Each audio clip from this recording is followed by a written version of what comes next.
Nagaaniif araarri Waaqayyoo bakkaaf biyya jirtan hundumaatti hunduma keessaniif haa ta'u. Jaallatamtoota daawwattoota sagantaa keenyaa akkam jirtu?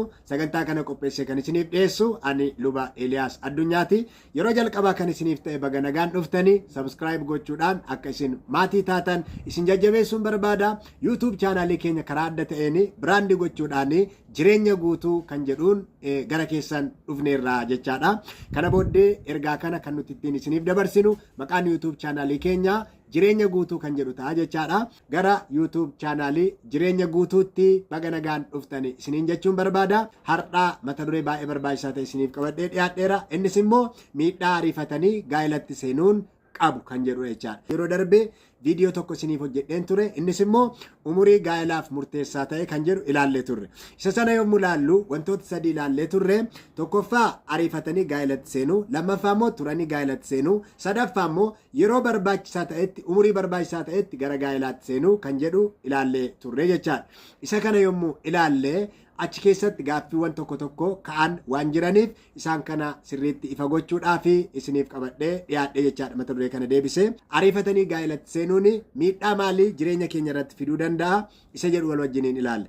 Hiika isaarraa gaafa kaanu egaa ariifatanii gaa'elatti seenuu jechuun maal jechuudha jennee yommuu hiika isaa ilaallu otoo bilchina gahaa hin qabaatiin gaa'elatti seenuu jechaadha. Bilchina gahaa otoo hin qabaatiin, hubannoo gahaa otoo hin qabaatiin, qophii gahaa karaa hundumaan otoo hin qabaatiin gara gaa'elaatti seenuu yommuu ta'u, kun immoo miidhaa addaa nutti fiduu danda'a, rakkoof nu saaxiluu danda'a jechuudha.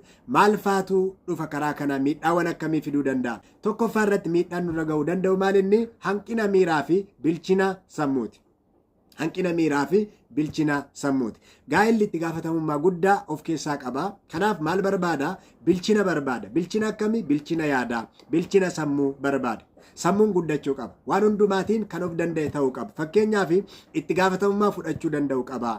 Gaa'ela keessa qormaan adda addaa jira, walitti bu'insi jira, wal hubachuu dhabuun jira. Isa kana akkatti qabnu beekuutu nu barbaachisa. Karaa kan biraa murteen barbaachisaadha. Murtee sirrii murteessuudhaaf sammuun keenyi bilchina gahaa qabaachuu qaba. Hubataa ta'uu qaba.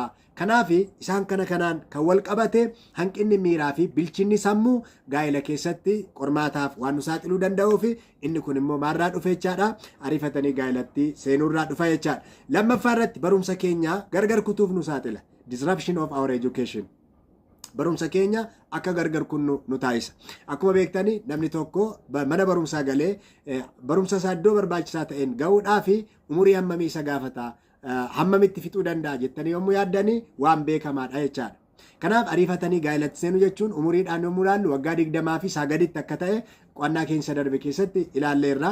Yeroo kanatti barumsi keenya hin xumuramu, hojii barbaachisaa ta'e argachuudhaaf, jireenya guutuu ta'e jiraachuudhaaf maaltu jira? Qormaataaf nu saaxila jechaadha. Kaayyoo fi mul'ata keenya bira otoo hin ga'iin akka nuti hafnu nu taasisa. Hiyyummaaf, hirkattummaaf nama saaxila. Akkuma kana hojii gaarii argachuudhaaf, akkuma kana uummachuudhaaf illee barumsi barbaachisaadha. Kennaa keenya guutuu akka nuti hin jiraanne nu taasisaa jechaadha. Kun immoo hanqinni barnootaa immoo jechaadha. Kanaaf gaa'ela ariifatanii gaa'elatti seenuun barumsa keenya gargar kutuuf nu saaxilaa jechaadha. Itti gaafatamummaa dabalataatu dhufa waan ta'eef sana booddee barachuun qormaata baay'ee of keessaa qaba. Sadaffaa irratti miidhaa maalii fida isa jedhu yommuu ilaallu hirkattummaa maallaqaaf nama saaxila. Economic dependency. Hirkattummaa maallaqaaf nama saaxila. Maaliif gaa'ela keessatti otoo gaa'elatti hin galiin dura waan jireenyaaf barbaachisaa ta'e qabaachuun dirqama. Kun immoo maal wajjin dhufaa? Barumsa wajjin dhufaa, umurii wajjiniin dhufaa, hojii wajjiniin dhufaa jechuudha. Ariifachuun garuu hojii argachuuf illee, barumsa xumuruuf illee sanaan kan wal qabatee dhufu wanta gaa'ela keessatti barbaachisu harka keenya keessa galfachuudhaaf waan nu daangessuuf maaltu dhufa jechuudha? Hirkattummaan maallaqaa nu mudataa jechaadha. Gaa'ela keenya kan ittiin gaggeessinu, ijoollee keenya kan ittiin gargaarru, mana keenya kan ittiin gargaarru hin dhabnaa jechaadha. Kanaaf inni kun maal ta'a? Miidhaa guddaa nutti ta'a jechaadha. Kanaaf hirkattummaa maallaqaaf nama saaxila. Ariifatanii gaa'elatti seenuun. Arfaffaa irratti ariifatanii gaa'elatti seenuun maaliif nama saaxila? Rakkina maaliif fida yommuu jettanii rakkoo fayyaaf nama saaxila. Health risk kan jennu jechuudha. Fakkeenyaaf miidhaa fayyaa yeroo ulfaa wal qabatanii dhufan isa kanaaf nama saaxiluu danda'a. Du'a haadhaaf nama saaxiluu danda'a. Da'umsa irratti rakkoo guddaan dhufuu danda'a. du'a mucaallee fiduu danda'a. Akkuma kana dhukkuboota saalqunnamtii saalaan illee daddarban isaan kanaaf nama saaxiluu danda'a jechaadha. Maaliif umuriin gahaa hin taane bilchaataa hin taane jechuudha. Kanaaf rakkoo fayyaaf nama saaxilaa. Shanaffaa irratti ariifatanii gaa'elatti seenuun miidhaa maalii fidaa isa jedhu yommuu ilaallu hawaasa irraa adda ba'uu fida. Social isolation adda ba'uu fida. Maaliif umurii isaaniirraa warra qixa isaanii jiranirraa adda ba'uutu dhufa jechuudha. Maaliif wantoota baay'eetu dhufa. Haalli akka barbaadame ta'uu dhiisuu danda'a. Namni waan adda addaa jettee garaagaraa nuuf kaasuu danda'a.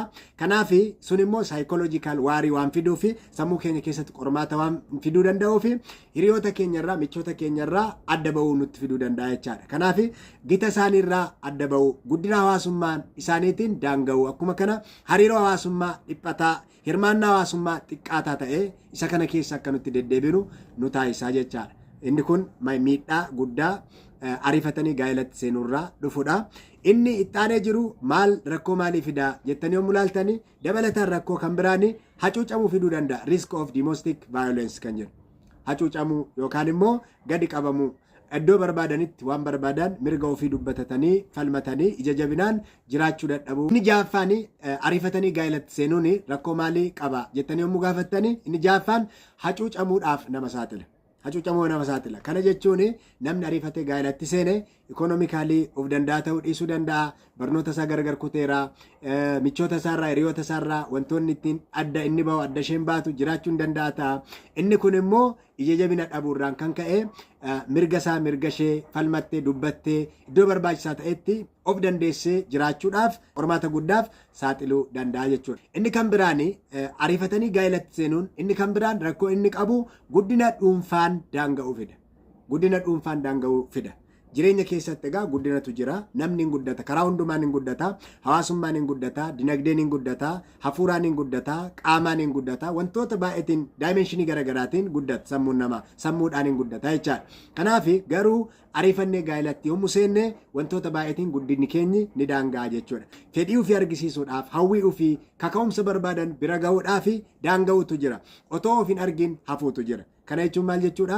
Namni tokko sadarkaatti dammaqee eenyummaa isaa adda baafatee mul'ata isaa kaayyoo isaa adda baafatee beekuu qaba. Haa ta'u malee ariifachuun garuu itti gaafatamummaa biraa jala dabalataa waan nama galchuu fi isa kana fiduu danda'a. Bartee durii keessatti liqinfamanii hafuu, ofitti amanamummaa dhabuu isaan kun guddina dhuunfaa keenyaa daangessuu danda'u jechaadha. Inni kan biraan ariifatanii gaa'elatti seenuun rakkoo maalii fidaa? Waldiiggaa gaa'elaaf nama saaxila.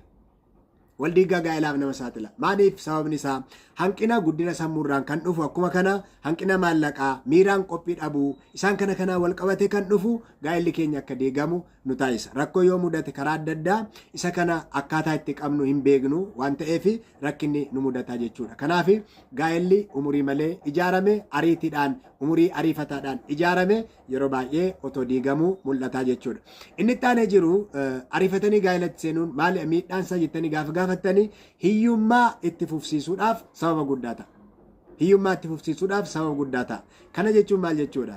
Akkamitti hiyyummaa itti fufsiisa jettanii yommuu yaaddanii namni tokko baratee hojii qabaatee maallaqaan of danda'ee mul'ata kaayyoo qabaatee barumsaan immoo isa sana ijaaree yoo waan tokko uummachuudhaan yookaan immoo iddoo galii argachuu danda'utti yoo hiriiruu hin dandeenye maal ta'a? Hiyyummaan biraafuu hin danda'u jechaadha. Ofiisaas hin hiyyooma. Akkuma kana dhaloota isarraa dhalatullee maaliif saaxilaa? Hiyyummaaf saaxilaa, gadhaantummaaf saaxilaa jechuudha. Kun immoo nama dhuunfaa sanarra darbee biyyallee ni miidha jechaadha. Kanaaf isa kanatti otoo hin galiin dura waa'ee isa kana yaaduun kanaaf gara kanatti dhufiin dura waa'ee wanta jireenya keenyaaf barbaachisu dursine itti yaaduun hedduu barbaachisaadha jechaadha. Inni kan biraanii ariifatanii gaa'elatti seenuun miidhaa maalii namarraan ga'uu danda'a jennee yommuu yaadnu yakki akka babal'atu taasisa. Yakka babal'isuu keessatti qooda olaanaa qaba. Qorannoon garaagaraa isa kana ni mirkaneessa jechuudha. Maaliif jettanii yommuu ilaaltanii yakka attamitti dhufa? Seera cabsuurraa dhufa. Namni immoo maaliif seera cabsaa? Wanta karaa seeraa argachuu danda'u yoo hin arganne nam tokko karaa seeraan alaa argachuutti adeemaa jechaadha.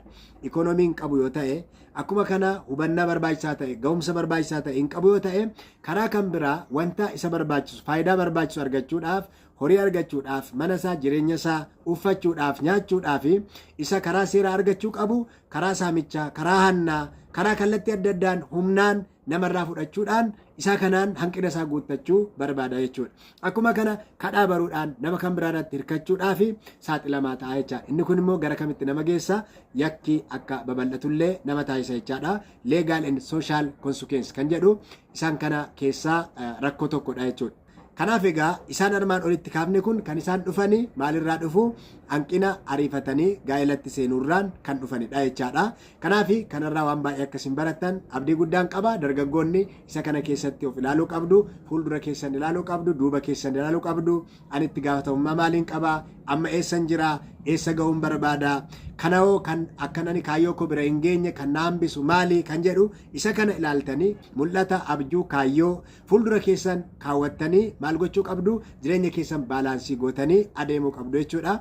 Gara tokko qofaatti yoo kan caalchiftan ta'e galma keessan hunda bira ga'uu hin dandeessanii.